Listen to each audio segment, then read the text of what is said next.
Hello बच्चों, welcome back to the yet another session. और आज हम लोग करने वाले हैं फाइनली मतलब सेट्स का क्वेश्चन आ गया। तुम लोग सोच रहे हो कि भैया क्या चल रहा था, पिछले दो क्लासेस सिर्फ लिखे पड़े थे, लिखे ऐसे लग रहा भैया फीलिंग ही नहीं आ रही थी मैथ्स वाली। ऐसे लग रहा था कोई थ्योरी सब्जेक्ट की क्लास में बैठ गए। तो बस आज वो तुम लोगों का जो वो था, क्या बोल सकते हैं, क्या बोल सकते हैं उसको, मतलब तुम लोग का जो डिलेमा था कि भाई थ्योरी वाली सब्जेक्ट की क्लास तो नहीं चल रही, वो खत्म हो जाएगा क्योंकि फाइनली आज तुमको न्यूमेरिकल दिखने लग जाएंगे। तो ये देखो तुम्हारे सामने क्वेश्चन है, ये देखो ये तुम्हारे सामने क्वेश्चन है। तो इसको तुम लोग अब सॉल्व करेंगे एक एक करके, तुम भी सॉल्व करोगे हम भी सॉल्व करेंगे। तुम वीडियो पॉज करके देख सकते हो, पूरा धड़ धड़ धड़ धड़ सॉल्व कर सकते हो, फिर तुम मेरा वेट कर सकते हो कि कब भैया आंसर बताएंगे, या साथ साथ में भी कर सकते हैं जैसा तुमको कंफर्टेबल रहे। ठीक है, ओके भैया। तो देखो, the number of subsets of the set 2, 3 और 5। बोल रहा है 2, 3 और 5 तीन एलिमेंट है, तो नंबर ऑफ सबसेट कितने होंगे ये बताओ। नंबर ऑफ सबसेट कितने होंगे, तो क्या हमको पता है 2 की power n is the formula for number of subsets. Yes भैया। तो कैन आई से 2 की power 3 is equal to 8। B answer है क्या बच्चों, बी आंसर है क्या। यस भैया, सिंपल।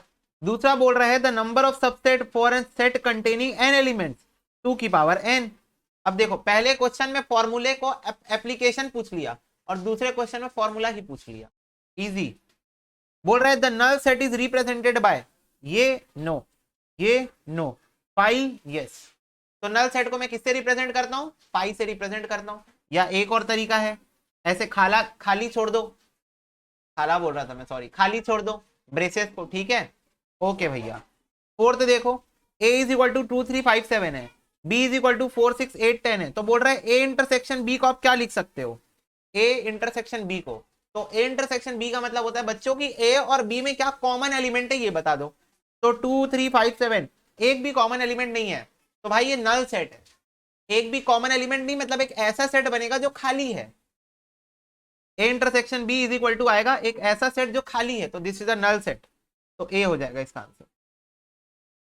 ठीक है, क्लियर हो गई बात। यस भैया। फिर फिफ्थ देखो, the set X such that. अच्छा सुनो मेरी बात, यहां पर ये जो तुमको डंडी दिख रही है, ये देखो ये वाली, ये सच डेट ही है ना। तो सच डेट को लिखने के दो तरीके हैं, एक तो ये लिख लो और या फिर डंडी बना दो, बस। ठीक है, तो सच डेट को लिखने के दो तरीके हैं, या तो डबल डॉट लगा दो और या तो डंडी बना दो एक सीधी, दैट्स इट। तो ये सच डेट के दो तरीके हैं। बोल रहा है एक्स सच डेट कि वो 0 से बड़ा है और 5 से छोटा है। रिप्रेजेंट करो सेट व्हेन एक्स में be take integral value only. तो बताओ इनमें से कौन सा सेट है, 0 से बड़ा 5 से छोटा, यानी कि 1, 2, 3, 4। क्या हो जाएगा 1, 2, 3, 4। ये चीज ध्यान में रखना, यहां पर इक्वल टू का बच्चों साइन नहीं लगा है। अगर इक्वल टू का साइन लग जाता तो आंसर ए हो जाता। अगर यहां पर इक्वल टू का भी साइन लग जाता तो आंसर क्या हो जाता, ए हो जाता, पर आंसर ए नहीं है। इस चीज को ध्यान में रखना। ओके भैया। क्वेश्चन नंबर 6 देखो, बोल रहा है the set 0, 2, 4, 6, 8 can be written as. तो देखो तुम लोगों को ना रोस्टर फॉर्म में दिया हुआ है क्वेश्चन, बोल रहा है सेट बिल्डर फॉर्म में आंसर बताओ। तो तुम लोग बताओ, 5 तक गिन रहा हूं, 1, 2, 3,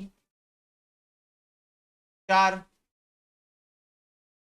5। चलो वेरी वेरी गुड, बच्चे बता दिया आंसर। भैया सी है आंसर। सी कैसे answer, X such that it is a 2x। तो बोल रहा है 2x है, और यहां पर जो x की वैल्यू है वो 0 से लेकर 5 के बीच में है, लेस देन इक्वल टू लगा हुआ है ना। ठीक है, 0 से लेकर 5 के बीच में है। तो यहाँ x की जगह जब मैं 0 डालूंगा तो ये हो जाएगा 0, x की जगह 1 डालूंगा तो ये हो जाएगा 2, x की जगह 2 डालूंगा ये हो जाएगा 4, x की जगह 3 डालूंगा ये हो जाएगा 6, 4 डालूंगा ये हो जाएगा 8, और 5 डालूंगा ये हो जाएगा 10। तो ये आ जाएगा मेरा 0, 2, 4, 6, 8, 10। क्लियर होती है बात। यहां पर ए आंसर क्यों नहीं होगा, ए आंसर इसलिए नहीं होगा, यहां इक्वल टू का साइन नहीं लगा है, तो 0 और 5 इंक्लूडेड नहीं है। पर यहां सी में 0 और 5 इंक्लूडेड है, और मेरे को 0 और 5 चाहिए है, क्योंकि यहां पर 0 भी है और 10 भी है, तो मेरे को दोनों चाहिए। हो गई क्या बात क्लियर, फटाफट से बताओ बात क्लियर हो गई तो हम आगे बढ़ सकते हैं, वरना हम आज यही रुक जाएंगे, यही क्लास खत्म बेटे खत्म। क्लियर हो गई बात। यस भैया। चलो तो मिटा दे रहा ना यहां से। देखो 7th नंबर क्वेश्चन देखो, कार्डिनल नंबर बताओ पी इंटरसेक्शन क्यू का। यहां पर देखो लिखा हुआ है यूजिंग क्वेश्चन नंबर 7 to 10, मतलब क्वेश्चन नंबर 7 से लेकर 10 तक मेरे को आंसर करना है इस डेटा का यूज करके। अब डेटा क्या दिया हुआ है देखना जरा, पी दिया हुआ है, एक क्यू एक सेट दिया हुआ है, और मेरे को एक यूनिवर्सल सेट भी एस दिया हुआ है, ये देखो। तो मेरे को 3 सेट दिए हैं, पी क्यू और यूनिवर्सल सेट। क्वेश्चन नंबर 7 पूछ रहा है कार्डिनल नंबर बताओ पी इंटरसेक्शन क्यू का। तो पहले तो पी इंटरसेक्शन क्यू निकाल लो भाई साहब। तो देखो कॉमन एलिमेंट ढूंढते हैं, 1 3 और बस 2 ही है ना। यस भैया, तो बी आंसर हो जाएगा, सेवेंथ का आंसर बी। सेवेंथ का आंसर बच्चों क्या हो जाएगा, बी हो जाएगा। देखो बोला था पी इंटरसेक्शन क्यू के कार्डिनल नंबर बता दो, हमने बता दिए। Clear, yes. सेकेंड क्वेश्चन देखो, कार्डिनल नंबर बताओ पी यूनियन क्यू का। तो ठीक है लिख लेते हैं यहाँ पर, पी यूनियन क्यू। 1 आ जाएगा, 2 आ जाएगा, 3 आ जाएगा, 5 आ जाएगा, 6 आ जाएगा, 7 आ जाएगा, 10 आ जाएगा और 15 आ जाएगा। चलो कार्डिनल नंबर बताओ कितने हो गए, फटाफट से बताओ कार्डिनल नंबर कितने हो गए। 8 हो गए, ठीक है बच्चों। यस भैया,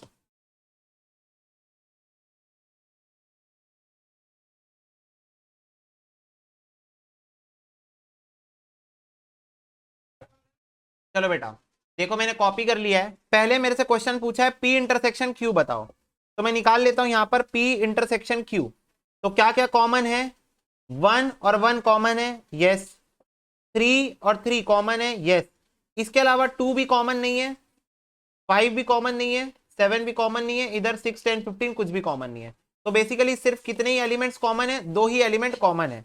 फिर क्वेश्चन बोला पी यूनियन क्यू बताओ, तो 1 आ गया, ओके, एक ही बार लिखना है। 2 आ गया, ये भी आ गया। 3 आ गया, यस। 5 आ गया, यस। 6 आ गया, यस। 7 10 और 15। तो ये मैंने पी यूनियन क्यू निकाल दिया, ठीक है। तो क्वेश्चन मेरे से पूछा था कार्डिनल नंबर बताओ, यानी नंबर ऑफ एलिमेंट्स बताओ इन पी इंटरसेक्शन क्यू, तो ये है 2। और number of elements in P union Q बताने बोला था, ये है 8। तो 2 नंबर आए हैं और 8 नंबर आए हैं, तो आंसर कितना हो जाएगा, 2 और 8 हो जाएगा। नेक्स्ट देखो, 9th number question, number of element in P not. क्या है ये, पी नॉट है, देखो ध्यान से। तो नंबर ऑफ एलिमेंट बताओ इन पी नॉट। तो यहां देखो यूनिवर्सल सेट को देखो ध्यान से,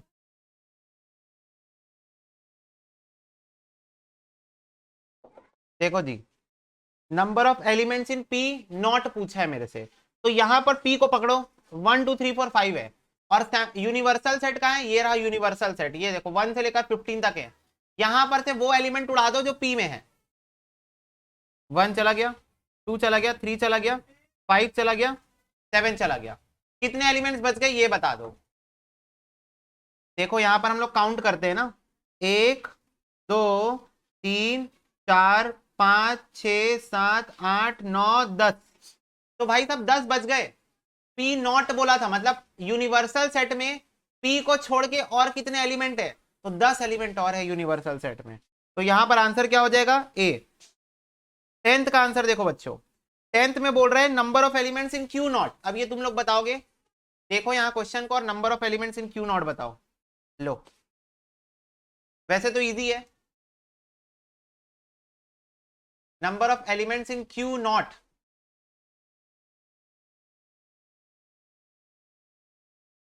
10 ही एलिमेंट है, बिल्कुल सही बात है। भाई देखो ना, इधर 5 एलिमेंट है, इधर 15 एलिमेंट है। 15 में से 5 हटा दो, अब उसमें काटना भी क्या है, 15 में से 5 को हटा दो। नंबर ऑफ एलिमेंट पूछा है तो 10 एलिमेंट बच जाएंगे। तो क्यू नॉट में भी 10 ही एलिमेंट होंगे, तो इसका आंसर बी हो जाएगा। बस हो गया। अब फिर अलग क्वेश्चन आ रहे हैं ना। 11th नंबर क्वेश्चन देखो, बोल रहा है the set of cubes of the natural number is, set of cubes of the natural number. तो नेचुरल नंबर क्या होते हैं, 1 2 3 4 5 6 अप टू इंफिनिटी। उसका क्यूब ले लो, यानी कि 1 का क्यूब, 2 का क्यूब, 3 का क्यूब, 4 का क्यूब, अप टू नहीं पता कहां तक जाएगा। तो मेरे को बताओ क्या ये एक फाइनाइट सेट है, या एक इनफाइनाइट सेट है, या ये एक नल सेट है, या ये नन ऑफ दीज है। सिंपल बच्चों, इनफाइनाइट सेट, अपने को नहीं पता कहां तक जाएगा ये। बोल रहे हैं all set of natural number का क्यूब, बस खत्म बेटे खत्म। ओके चलो 12वां नंबर क्वेश्चन देखो, बोल रहा है द सेट ऑफ 2 की power x, x is a positive rational number is, क्या बोल रहा है देखो, बोल रहा है 2 की पावर x, जहां पर x is a positive rational number. Positive rational number मतलब सारे इधर के रैशनल नंबर उठा लो जो पॉजिटिव होते हैं, नेगेटिव को छोड़ के, और 2 की पावर x है। तो मेरे को एक बात बताओ, x में भाई कोई वैल्यू का लिमिट डाला है क्या, कि नहीं यहां से यहां तक बस करना, कोई लिमिट है यहाँ पर, ये चलते जाएगा चलते जाएगा चलते जाएगा चलते जाएगा, कोई लिमिट नहीं है। बोला है पॉजिटिव नेचुरल नंबर कितने सारे होते हैं, पॉजिटिव नेचुरल नंबर कितने सारे होते हैं, ठीक है, बेसिक्स की पहली ही क्लास में पढ़े थे रैशनल नंबर ना, याद है। तो ये इन्फिनिटी सेट है, इनफाइनाइट सेट है, ठीक है, तो ए होगा इसका आंसर। चलो 13 बताओ, बोल रहा है 1 माइनस -1 की पावर x फॉर और integral x is a set of. चलो इसको तुम लोग बना के बताओ मेरे को, फटाफट से बताओ ए बी सी डी क्या आंसर है इसका। 15 सेकेंड, मन में काउंट करूंगा मैं, 15 सेकेंड।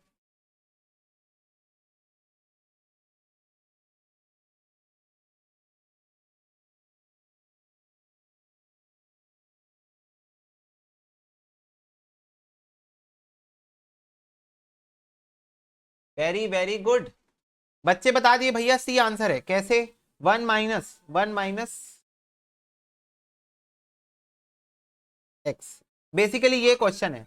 अब यहाँ एक काम करता हूं मैं ना, कुछ एक्स की जगह डाल के देखता हूँ, 1 डालता हूँ एक्स की जगह 1, तो 1 - -1 की पावर 1, तो ये क्या हो जाएगा 1 माइनस, अब मेरे को एक बता दो -1 की पावर में 1 है, तो आंसर तो -1 ही हो जाएगा, तो ये 1 + 1 2 नहीं हो जाएगा, बिल्कुल हो जाएगा, ठीक है। फिर अब 2 डालता हूं यहाँ पर, 2 डाल दिया यहाँ पर, तो ये हो जाएगा 1 - 1, क्यों, क्योंकि यहां पर -1 की पावर में 2 है, तो -1 × -1 1 बाहर आ जाएगा, तो यहां हो जाएगा 1 - 1 हो जाएगा, तो 1 - 1 होता है 0। अब 3 डालूंगा, 3, तो ये क्या हो जाएगा 1 + 1 हो जाएगा, क्यों +1 हो जाएगा, क्योंकि -1 की पावर 3 होता है -1, और -1 जब इधर आके माइनस से वो होगा, तो माइनस माइनस प्लस होके फिर से 1 + 1 हो जाएगा, तो ये फिर से आ जाएगा 2। फिर अब 4 डाल के देखते हैं, भैया इतना मजेदार, बिल्कुल एकदम मजेदार। तो अब -1 की पावर में 4 है बच्चों, -1 × -1 × -1 × -1, 4 बार -1 को मल्टीप्लाई करोगे +1 होता है, तो ये हो जाएगा 1 - 1 हो जाएगा, तो ये 0। तो मेरे को एक बात बताओ, क्या ये बार बार 20 20 20 ही आएगा, कुछ भी डाल लो, फटाफट से बताओ, तुम ही लोग बताओ, मैं कुछ नहीं बोलूंगा। तुम कोई भी इंटीग्रल वैल्यू डाल लो, क्या ये बार बार 20 ही आने वाला है, और इसकी साइकिल घूम फिर के वहीं अटक जाएगी। यस, इसी को बोलते हैं लौट के बुद्धू घर को आए, बार बार ये 20 को आए तो 20 को आए, तो सी हो जाएगा बच्चों इसका आंसर। क्लियर हो रही है बात। यस भैया। चलो 14 नंबर क्वेश्चन देखो बच्चों, बोल रहा है ई is a set of positive even number. Positive even number मतलब 2 4 6, ठीक है, पॉजिटिव इवन नंबर अपने दिमाग में रखना। O is a set of positive odd number, okay, 3 5 7 9, getting my point, yes, then E union O क्या होगा, E union O क्या होगा, all positive even number, all positive odd number। तो positive even और ऑड को मिला दूं तो क्या नेचुरल नंबर नहीं बन जाएगा, सारे इवन नंबर को मिला दूं, सारे ऑड नंबर को मिला दूं, तो क्या ये नेचुरल नंबर नहीं बन गया,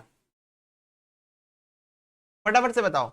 बेटा रैशनल नहीं होगा बेटा, बेटा बोल के रखा है even number odd number, even number बोल के रखा है, ऑड नंबर बोल के रखा है, तो एकदम डेडिकेटेड स्टिक रहो इस पॉइंट में। इवन नंबर मतलब जो 2 से डिवाइड होंगे, ऑड नंबर जो 2 से डिवाइड नहीं होंगे, बस इतनी ही डेफिनेशन अपने दिमाग में हमको रखनी है।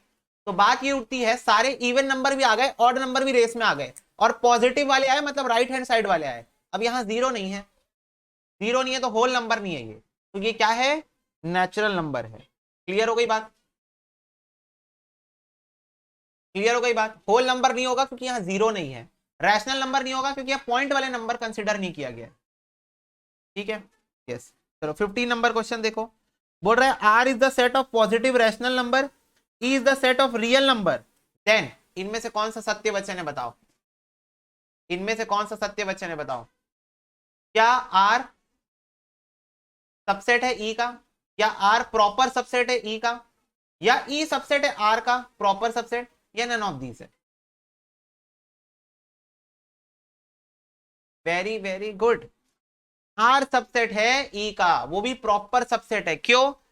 मेरे को एक बात बताओ, याद है पहली क्लास, पहली पहली क्लास बच्चों, तुमको अगर याद बच्चों, भैया कुछ भी रिमिक्स बनाओगे आप, मतलब कुछ भी।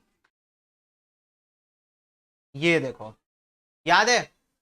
मेरे को एक बात बताओ, रैशनल नंबर रियल नंबर पापा है, रैशनल नंबर बेटा है? फटाफट से बताओ।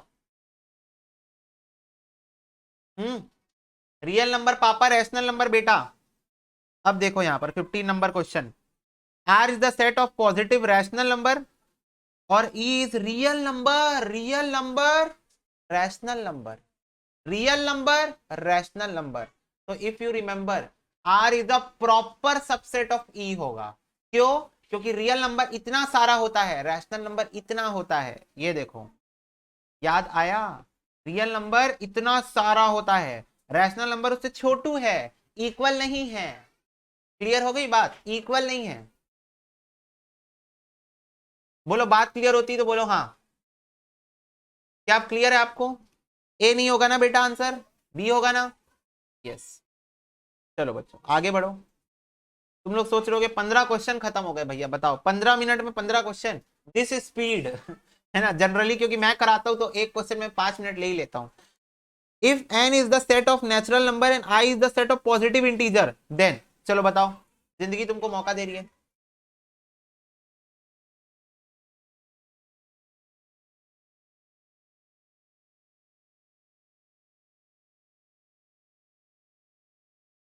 n is the set of natural number and I is the set of all positive integers। चलो मेरे को एक बात बताओ, n is the set of natural number, natural number क्या होता है? 1 2 3 4 dot dot dot dot up to infinity. I is the set of क्या बोल रहा है? Positive integers. तो मेरे को बताओ पॉजिटिव इंटीजर में कौन कौन आता है? पॉजिटिव इंटीजर में कौन कौन आता है? 1 2 3 4 5 6, यही आते हैं क्या? यही आते हैं क्या? 1 2 3 4? तो मेरे को एक बात बताओ, मेरे को तो n और i दोनों फोटो कॉपी सेम दिख रहे हैं, जुड़वा इंटू 100। मेरे को तो दोनों क्या दिख रहे हैं? सेम टू सेम दिख रहे हैं बच्चों। तो अब मेरे को एक बात यहां पर क्लियर कर दो, भैया ए आंसर होगा कि सी आंसर होगा? क्योंकि भैया ए में इक्वल सेट के बारे में दर्शा रहा है, इक्वल मतलब इक्वल सेट के बारे में, ये सबसेट तो नहीं होगा, सबसेट नहीं क्योंकि दोनों बराबर हैं। और भैया सी ऑप्शन में बोल रहा है सब N is the subset of I और इक्वल भी है। मेरे को एक बात बताओ, क्या क्वेश्चन के स्टेटमेंट से, जैसे मेरा स्टेटमेंट याद करो तुम लोग, मैं जो स्टेटमेंट लिखा था, और मैं ये बात स्टेटमेंट लिखते टाइम तुम लोग को बोला भी था, कहा गया मेरा स्टेटमेंट? एक मिनट ना, ये देखो, मैं जब ये स्टेटमेंट लिखा था तब मैं तुम लोग को ये बोला भी था, क्योंकि मैंने स्टेटमेंट ऐसा लिखा है इसलिए मैं X is the subset of Y बोल रहा हूं। अगर मैं एक्स की जगह वाई लिख दूं और वाई की जगह एक्स लिख दूं तो क्या ये Y is the subset of X हो जाएगा? एग्री करते हो मेरे पॉइंट से? अगर मैं यहां पर ऊपर में ही एक्स की जगह वाई और वाई की जगह एक्स डाल दूं, तब तो ये एक्स की जगह वाई, वाई की जगह एक्स हो जाएगा। तो क्या दोनों में से कोई भी सबसेट ऑफ हो सकते हैं? अगर दोनों इक्वल हैं, अगर दोनों इक्वल हैं तो एक्स वाई का सबसेट हो सकता है, वाई भी एक्स का सबसेट हो सकता है। एग्री कर रहे हो कि नहीं? बस इतना बता दो। समझ में आ रही बात कि अगर दोनों इक्वल हैं तो तुम X is the subset of Y भी बोल सकते हो, Y is the subset of X भी बोल सकते हो। मुद्दा सिर्फ ये स्टेटमेंट क्या लिखा है, जो स्टेटमेंट लिखे हो वैसे यहां पर कार्यक्रम करोगे। तो मैं यही बोलना चाह रहा हूं यहां पर कि क्वेश्चन पढ़ के मेरे को कहां समझ में आ रहा है कि एन आई का सबसेट है या आई एन का सबसेट है? क्वेश्चन ने तो ऐसा कुछ बोला ही नहीं मेरे को कि एन आई का सबसेट है या आई एन का सबसेट है, नहीं बोला क्वेश्चन। तो इस वजह से आंसर सी नहीं हो सकता, क्योंकि आंसर नंबर सी क्या कर रहा है? एक चीज को कंसिडर कर रहा है, दूसरे को नहीं कंसिडर कर रहा है। I is the subset of N भी तो हो सकता है, दोनों तो सेम है, पर अपने स्टेटमेंट को दिखा के कुछ भी स्पेसिफाई तो नहीं कर रहे हैं मेरे को। तो इसीलिए ऑप्शन नंबर ए और सी में से अगर तुम आंसर सिलेक्ट करोगे तो you are going to select answer number A, that is more appropriate. Okay, yes भैया। चलो 17 नंबर क्वेश्चन,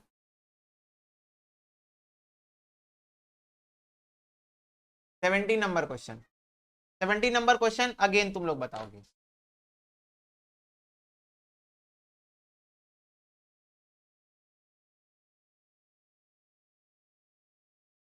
चलो बेटा, ठीक है, well tried, majority of the बच्चे सही आंसर ही दे रहे हैं। Let me explain you. If I is the set of isosceles triangle और E is the set of equilateral triangle, then I is the subset of E is the subset of I, E is equal to I और none of this. तो ये तो मैं तुम लोग को थोड़ा ड्राइंग वाइंग बना, जिंदगी ने मुझे अगेन एक मौका दिया है ड्राइंग बनाने का, तो लेट्स मेक ड्राइंग।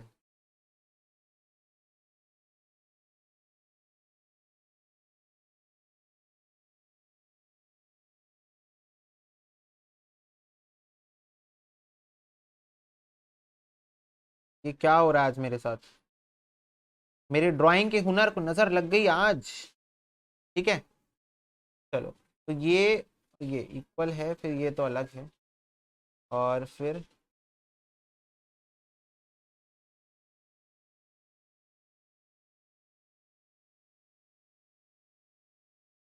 चलो ये डायग्राम देखो, इसको देख के तुमको एक बात समझ में आ रही है। क्या समझ में आ रही है? ये आइसोसेलेस ट्रायंगल है। What do you mean by isosceles triangle? At least two side is going to be equal, that's it. Isosceles triangle का मतलब ये होता है तीन साइड होते हैं ट्रायंगल में, जिसमें से एटलीस्ट दो साइड तो इक्वल होने ही चाहिए। तो यहाँ तुम लोग को दिख रहा है दो साइड मैंने इक्वल बनाए हैं, एक का साइड अलग है, कुछ भी मान लो, इसको 5 5 मान लो, इसको 4 मान लो, ठीक है। कुछ भी सेम भी दिख रहा होगा तो भी एज्यूम कर लो, अपनी दृष्टि थोड़ी सी चेंज कर लो। तो ये दोनों सेम है, बाकी ये तो अलग है। इक्विलेटर ट्रायंगल क्या होता है? तीनों साइड सेम, 5 5 5 मान लो तीनों को, ये इक्विलेटर ट्रायंगल। तो पहले तो ट्रायंगल का मतलब समझ लो।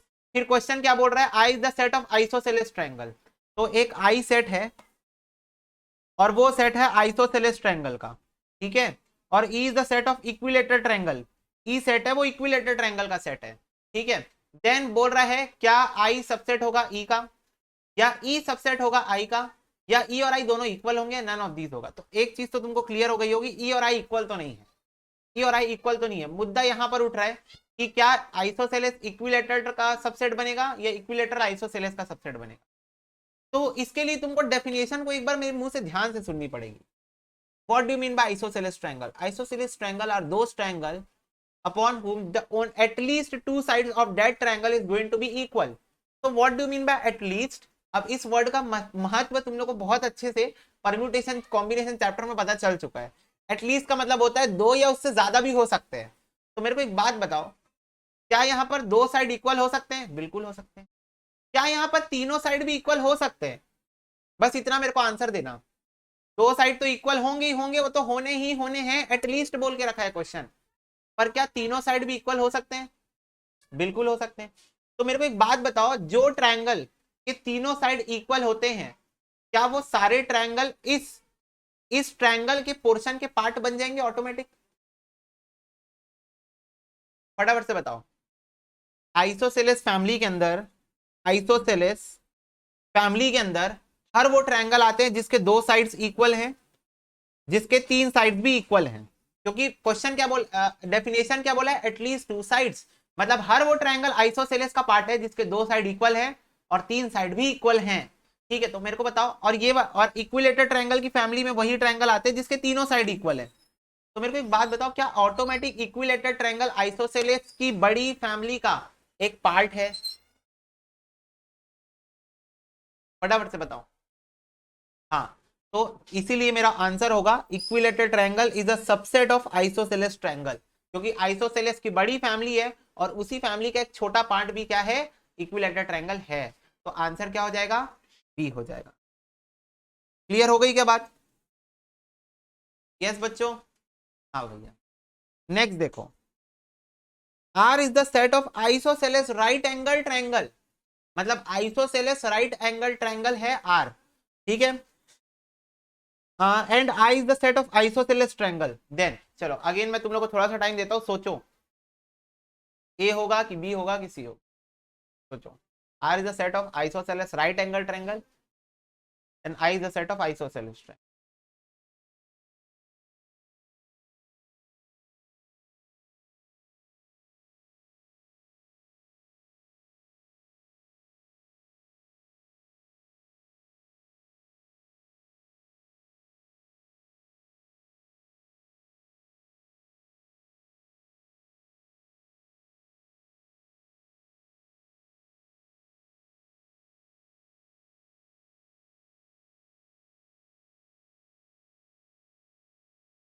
चलो अब let me explain you. R is the set of isosceles right angle triangle.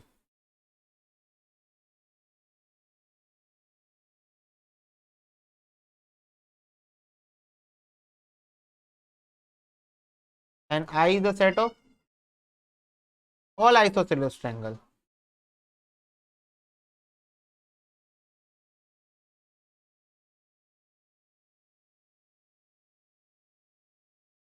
Okay, अब मेरे को एक बात बताओ, चलो फिर से आते हैं हम लोग आइसोसेलेस ट्रायंगल्स की डेफिनेशन पे। Again we are going to come back to isosceles triangles definition. Let me tell you guys what is the definition of isosceles triangle. At least two side is going to be equal is an isosceles triangle. तो मेरे को एक बात बताओ, इस isosceles family के अंदर हर वो ट्रायंगल आता है जिसके दो साइड्स इक्वल हैं और जिसके तीनों साइड इक्वल हैं, ठीक है।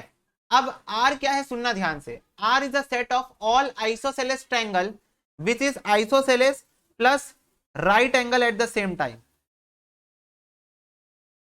तो मेरे को एक बात बताओ, ये मेरे पास आइसोसेलेस ट्रायंगल की टोकनी है, मेरे पास एक टोकनी है, इस टोकनी के अंदर सारे आइसोसेलेस ट्रायंगल है। ये देखो दिख रहे हैं, सारे आइसोसेलेस ट्रायंगल इस टोकनी के अंदर है। पूरे पूरे दुनिया में जितने आइसोसेलेस ट्रायंगल होते हैं उसकी टोकनी मेरे को मिल गई कहीं से, खजाना। वो बोलते हैं ना अली बाबा 40 चोर, तो बस मेरे को मिल गई ये खजाना जिसके अंदर सारे आइसोसेलेस ट्रायंगल भरे पड़े। मेरे को एक बात बताओ, क्या इसी टोकनी के अंदर वो आइसोसेलेस ट्रायंगल भी होंगे जो स्पेसिफिकली राइट एंगल फॉर्म के हैं? फटाफट से बताओ, क्या इसी टोकनी आइसोसेलेस ट्रायंगल की टोकनी मिल गई, क्या उसी का एक छोटा सा पार्ट ऐसा आइसोसेलेस ट्रायंगल होगा जो कि राइट एंगल है at the same time? Isosceles भी है और राइट एंगल भी है, तो आइसोसेलेस ट्रायंगल की टोकनी मिल गई मेरे को जिसका एक छोटा सा पार्ट वो ट्रायंगल्स होंगे जो आइसोसेलेस भी है और राइट एंगल भी है एट द सेम टाइम। एक चीज मेरे को बताना, सुनना, मेरे शब्दों को सुनना और मेरे को उसका आंसर देना। क्या हर आइसोसेलेस ट्रायंगल राइट एंगल होता है? फटाफट से बताओ, क्या हर आइसोसेलेस ट्रायंगल राइट एंगल होता है? जरूरी है? नहीं है। नहीं, कहां होता है? आइसोसेलेस ट्रायंगल होता है, दो साइड इक्वल आइसोसेलेस। तेरे दो साइड इक्वल है, हाँ तू आइसोसेलेस है।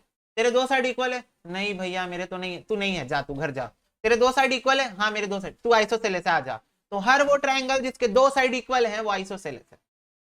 अब जरूरी नहीं है वो राइट एंगल हो, पर मेरे को क्वेश्चन ने बोला है आर हम एक सेट बना रहे हैं जो कि आइसोसेलेस ट्रायंगल है, हम बोल रहे हैं, गारंटी आप लिख के ले लो स्टैम्प पेपर में कि हम एक राइट एंगल ट्रायंगल बना रहे हैं जो कि आइसोसेलेस है। तो मेरे को एक बात बताओ, कौन बड़ा है? आइसोसेलेस बड़ा है या आइसोसेलेस ट्रायंगल जो राइट एंगल के होते हैं वो बड़े हैं? कौन सा सेट बड़ा है?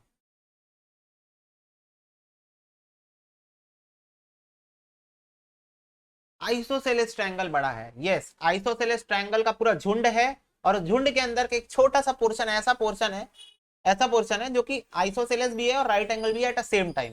तो can I say R is a subset of I?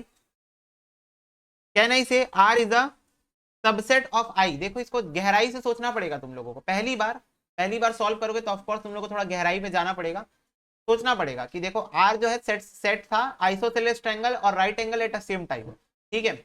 और I is a set of isosceles. एक चीज है तुम लोग हमेशा याद रखना अपनी जिंदगी में, एक हमेशा याद रखना एक चीज, जितना ज्यादा रेस्ट्रिक्शन लगाते जाओगे उतना सैंपल स्पेस कम होते जाता है। और ये चीज एविडेंट भी है परम्यूटेशन कॉम्बिनेशन से। याद है तुम लोगों को, मैं बोलता था कि तुम लोग मेरे नाम हार्दिक को यूज करके तुम लोग विद मीनिंग और विदाउट मीनिंग, जैसे तुम लोगों को याद होगा, अगर हार्दिक को यूज करके, चलो तुम लोग मेरे को बताओ कितने वर्ड्स बना सकते हो विद और विदाउट मीनिंग? फटाफट से बताओ, कितने वर्ड्स बना सकते हो विद और without meaning using the word Hardik?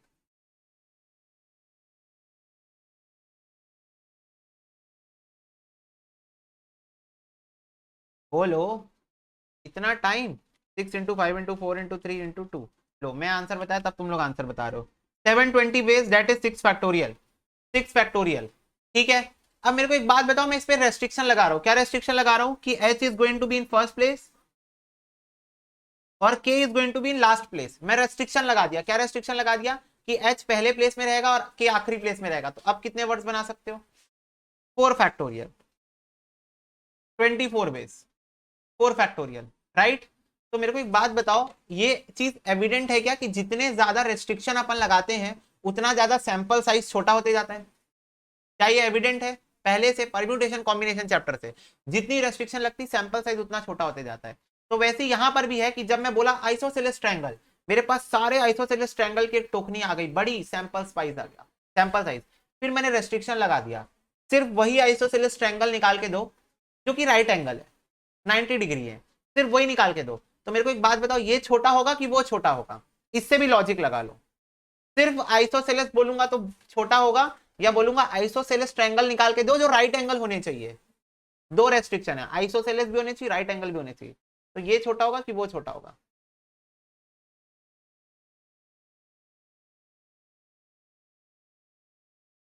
बोलो। आइसोसेलेस राइट एंगल छोटा होगा। ठीक है, बात समझ में आ गई? यस। तो R is a subset of I. I think अब तुम लोग को क्लियर होगा। इतना इतना ज्यादा एक्सप्लेन करने का रीजन सिर्फ यही है कि तुम लोग के दिमाग में ये चीज बैठ जाए। ठीक है, if you want you can note this down. ये डायग्राम्स बना लो ताकि तुम लोग को बाद में ध्यान हो। ठीक है, चलो बेटा जी, मैं एक बार और कंक्लूड कर देता हूं। आइसोसेलेस ट्रायंगल वो ट्रायंगल होता है जिसके एटलीस्ट दो साइड इक्वल होते हैं। इसका मतलब दो साइड भी इक्वल हो सकते हैं, तीन साइड भी इक्वल हो सकते हैं। तो पिछले क्वेश्चन में मेरे को दो चीज दिया हुआ था, एक दिया हुआ था आइसोसेलेस ट्रायंगल और एक दिया हुआ था इक्विलेटरल ट्रायंगल जिसके तीनों साइड इक्वल होते हैं। तो भाई आइसोसेलेस के अंदर हर वो ट्रायंगल आ गया जिसके दो साइड भी इक्वल हैं और तीन साइड भी इक्वल है, पर इक्विलेटरल में सिर्फ वही ट्रायंगल आया जिसके तीनों साइड इक्वल है। तो भाई सब क्या हुआ, ये फटाफट से बता दो। तीन साइड वाले सारे ट्रायंगल इसके अंदर आ रहे हैं, तो ये पापा ये बेटा। ठीक है, वैसे यहां पर आइसोसेलेस ट्रायंगल के अंदर हर वो ट्रायंगल आ गया जिसके दोनों साइड इक्वल है और तीनों साइड इक्वल है। ठीक है, पर यहां पर कौन से ट्रायंगल आए? सिर्फ वही ट्रायंगल आए जो आइसोसेलेस भी है और राइट एंगल भी होना चाहिए। तो ये कम है अपने पास, ये वो ट्रायंगल्स है जो सिर्फ राइट एंगल के हैं। तो आइसोसेलेस के अंदर तो सब है, तो ये हो गया पापा और ये हो गया बेटा। ठीक है, बस खत्म बेटे खत्म। चलो 19 तो देखो, बोल रहा है n n plus two upon two such that n is a positive integer. चलो ये बताओ मेरे को, मतलब तुम लोग हर क्वेश्चन में तुमको 10 सेकंड तो दूंगा मैं ट्राई करने की। ठीक है, हर क्वेश्चन में। अब मेरे को एक बात बताओ, पॉजिटिव इंटीजर मतलब 1 2 3 4 5 6, तो मेरे को एक बात बताओ, जितनी वैल्यू डालते जाऊंगा उतनी वैल्यू आती जाएगी क्या? फटाफट से बताओ, कोई लिमिट है? कोई लिमिट है? नहीं है। द वैल्यू डालते जाओ आंसर आते जाएगा, वैल्यू डालते जाओ आंसर आते जाएगा, वैल्यू डालते जाओ आंसर आते जाएगा। तो इनफाइनाइट सेट है ये। ठीक है भैया, चलो 28 बता दो। ए इज इक्वल टू दिया है 1 2 3 5 7 और बी इज इक्वल टू दिया X square such that X belongs to A. X belongs to A, तो बताओ क्या होगा इनमें से ए बी सी डी? तब इससे इजी क्वेश्चन नहीं हो सकता, इससे इजी क्वेश्चन हो ही नहीं सकता। बी इज इक्वल टू क्या है? एक्स स्क्वायर और एक्स बिलोंग्स टू ए है, तो 1 का स्क्वायर, 2 का स्क्वायर, 3 का स्क्वायर, 5 का स्क्वायर, 7 का स्क्वायर। मेरे को ऑप्शन में मतलब ही नहीं है एलिमेंट से, मेरे को कार्डिनल नंबर पूछा है। तो number of elements in B is equal to number of elements in A. गलत। क्यों? स्मॉल बी लिखा हुआ है यहाँ पर, देख लो स्मॉल बी लिखा हुआ है। Number of elements in B greater than number of element, नहीं, दोनों में 5 5 एलिमेंट है। Number of elements in A is equal to number of elements in B. सही आंसर हो गया। इसके अंदर भी 5 एलिमेंट है, इसके अंदर भी 5 एलिमेंट है। कार्डिनल नंबर का क्वेश्चन था बच्चों। ओके भैया, ठीक है, आ गई बात समझ में? यस। ए यूनियन ए क्या होता है ये बताओ। ए के सारे एलिमेंट के साथ मिला दोगे तो क्या मिलेगा तुम लोगों को? क्या तुमको ए ही मिल जाएगा वापस? जैसे ये ऊपर वाला एग्जांपल ले लो, ए यूनियन ए क्या होगा? वही तो होगा ना भाई, सेम ही तो आ जाएगा ना। हाँ भैया, ए इंटरसेक्शन ए बताओ, ये फिर से ए आ जाएगा, ए इंटरसेक्शन ए ही हो जाएगा ना। लड्डू बेटा लड्डू। 23 बताओ, A union B complement is equal to. चलो तुम लोगों से वो डी मॉर्गन्स लॉ पूछ रहा है, डी मॉर्गन्स लॉ पूछ रहा है, फॉर्मूला सी आंसर। 24 बताओ, again de Morgan's law, D answer है। 25 बताओ, A union E is equal to E is a super set of A. अब ये बताओ मेरे को, ए यूनियन ई बताओ जहां पर ई जो है वो सुपर सेट पापा है ए का।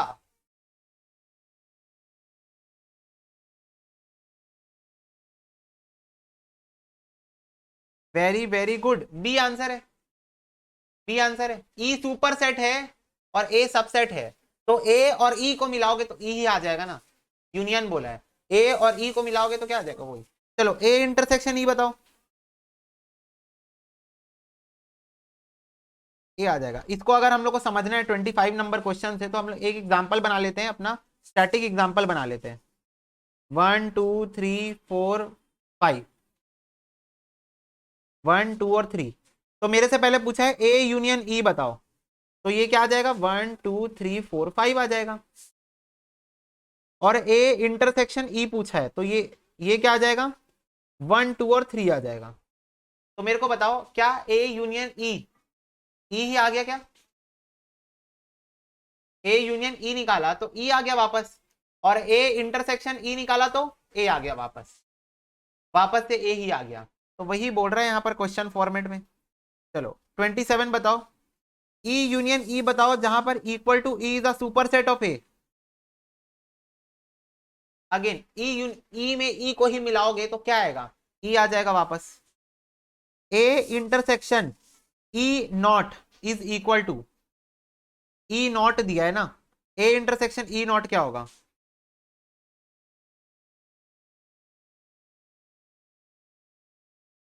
ए इंटरसेक्शन ई नॉट। चलो मेरे को एक बात बताओ, ई नॉट निकालना पॉसिबल है, ये क्वेश्चन है मेरा, ये क्वेश्चन है मेरा, क्या ई नॉट निकालना पॉसिबल है।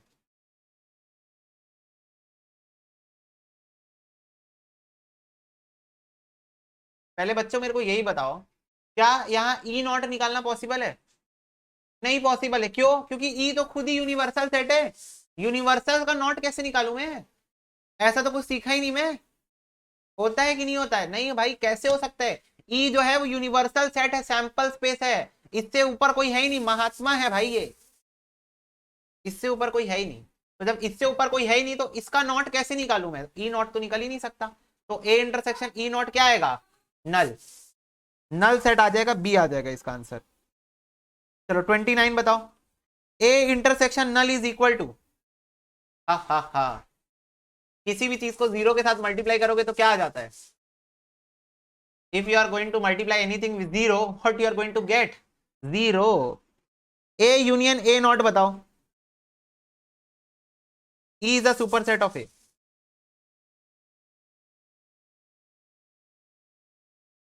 ये क्वेश्चन है मेरा, बोला है ए यूनियन ए नॉट, तो पहले ए नॉट निकाल लेता हूं, ए नॉट बताओ, फटाफट से ए नॉट बताओ।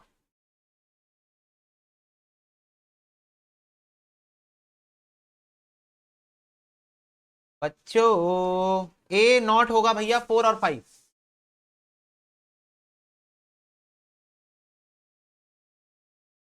ठीक है, yes. A union A not क्या आ जाएगा, 1 2 3 ए में है, 4 5 ए नॉट में है, 1 2 3 4 5, तो ये क्या आ गया, ई तो आ गया ना, वापस से ई आ गया, तो इसका आंसर क्या हो जाएगा, ई। चलो 31, 31 बताओ,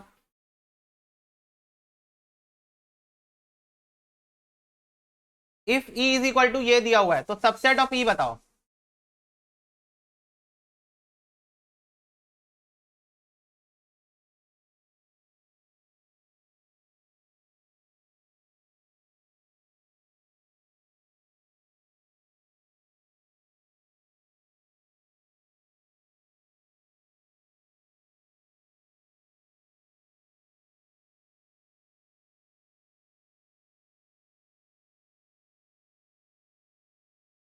very very good, B answer है इसका, 5 plus X is greater than 10, तो x is greater than 10 minus 5, तो x इज ग्रेटर देन 5, तो x इज ग्रेटर देन 5। यहां पर देखो इस सैंपल स्पेस में 5 से ऊपर कौन कौन है, इस सैंपल स्पेस में 5 से ऊपर कौन कौन है, 6 7 8 और 9 है, तो बी आंसर हो गया। क्लियर हो गई बात, यहीं पर लिख देता हूं मैं।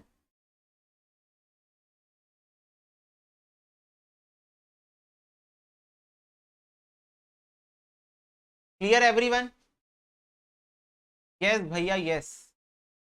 चलो लास्ट क्वेश्चन है सेट्स की एक्सरसाइज का, देखो बोल रहा है if A delta B is equal to A minus B union B minus A and A is equal to this, B is equal to this, then A delta B is क्या होगा, A delta B क्या होगा।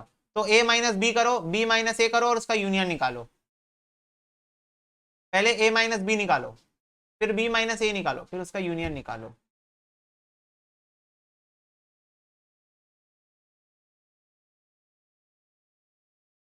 a minus B मतलब a के सारे element b वाले elements को छोड़ दो, तो 3 को छोड़ दो, बस हो गया। तो 1 2 और 4 आ जाएगा। और b माइनस ए निकालो, तो b के सारे एलिमेंट को छोड़ दो जो कॉमन है, तो 3 कॉमन है, बस। तो a minus B union b minus A क्या हो जाएगा? 1 2 4 5 और 7, ए आ गया आंसर। a माइनस बी निकालना था, फिर उसका यूनियन कर देना था b माइनस ए। ठीक है,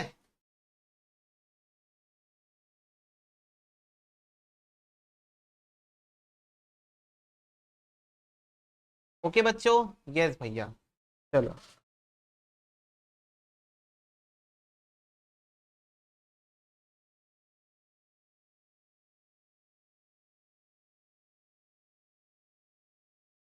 क्लियर हो गया सबको?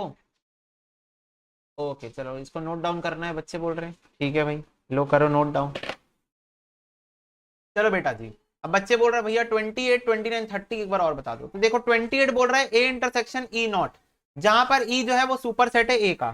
तो एक बार मैं आता हूं वेन डायग्राम में।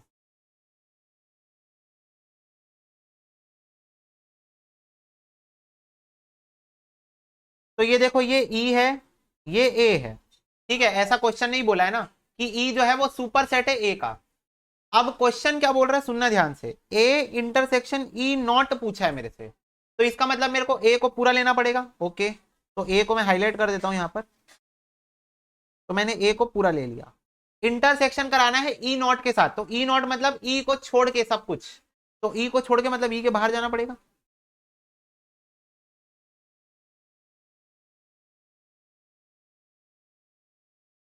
ये क्योंकि मेरे को एक बात बताओ, ये पूरा जोन तो ई है ना, ये पूरा जोन तो ई है। हाँ भैया, ई के अंदर ही एक पोर्शन ए है, और ये पूरा जोन तो ई है। तो मेरे को ई के बाहर जाना पड़ेगा। और ई के बाहर, तो मेरे को एक बात बताओ, क्या कोई कॉमन रीजन आया ए और ई नॉट के बीच में? ए और ई नॉट के बीच में कोई कॉमन रीजन मिला क्या मेरे को? फटाफट से बताओ, क्या मुझे कोई कॉमन रीजन मिला? नहीं। तो इसका आंसर क्या हो जाएगा? पाई, नल, नल सेट हो जाएगा इसका आंसर। ठीक है, क्योंकि कोई कॉमन रीजन मुझे मिला ही नहीं ना इसके बीच में, इसलिए। दूसरा 29 देखो, ए इंटरसेक्शन फाइव, तो भाई फाइव मतलब होता है नल सेट। तो आप अगर ए और नल सेट के बीच में कोई कॉमन रिलेशनशिप ढूंढोगे तो आपको वो सिर्फ क्या मिलेगा? नल सेट ही मिलेगा। ए और नल सेट के बीच में कॉमन रिलेशन क्या है? नल सेट का ही है। तो ए इंटरसेक्शन नल क्या हो जाएगा? नल सेट ही हो जाएगा। और 30 की बात करूं तो ए यूनियन ए नॉट, तो ए यूनियन ए नॉट तो बताया मैंने। ये देखो, इसको भी मैं वेन डायग्राम से समझाता हूँ, न्यूमेरिकल एग्जांपल से समझा दिया हूँ एक बार। तब एक बार वेन डायग्राम हो जाए। तो ये देखो, ये ए है, तो मैं ए को हाईलाइट कर देता हूँ। ये मैंने ए को हाईलाइट कर दिया। क्वेश्चन क्या बोला है? ए इंटरसेक्शन ए नॉट बोला है ना, और मैं ए नॉट को भी हाईलाइट कर देता हूँ। ए नॉट क्या है? ये रहा ए नॉट। ए को छोड़ के पूरा, ए को छोड़ के पूरी दुनिया, तो ए नॉट हो जाएगी।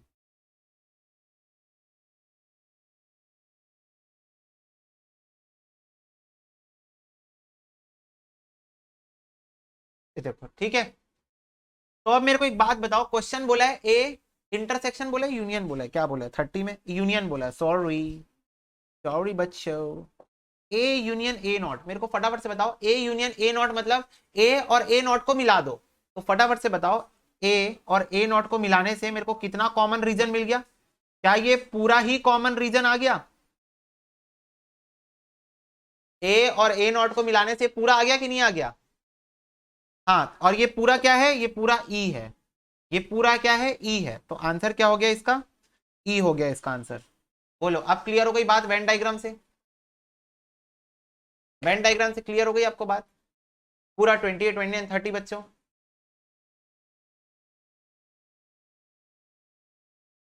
ओके भैया, तो इसके साथ हम लोग का सेट्स वाला पोर्शन खत्म। अब मेरे को लगेगा तो मैं और क्वेश्चन तो डेफिनेटली कराऊंगा ही। लगेगा क्या, उसमें कराना ही है, तुम लोग देख लेना। तो और क्वेश्चन कराऊंगा, पर डेडिकेटेड जो मेरे को सेट्स के क्वेश्चन कराने थे तुम लोग को, वो मैंने यहाँ पर कर दिए समाप्त तुम लोग के सारे। ठीक है, तो इन क्वेश्चन को प्रैक्टिस कर सकते हो। इफ यू फील लाइक कि तुम लोगों को इजी लग रहा है ये चीज, तो मैं तुम लोग को डेफिनेटली बताऊं कि जो पिछले 2 क्लास से हम लोग अपने आप को रगड़ रहे थे ना, उसका फल है ये और कुछ भी नहीं। ठीक है, क्लियर हो गई बात?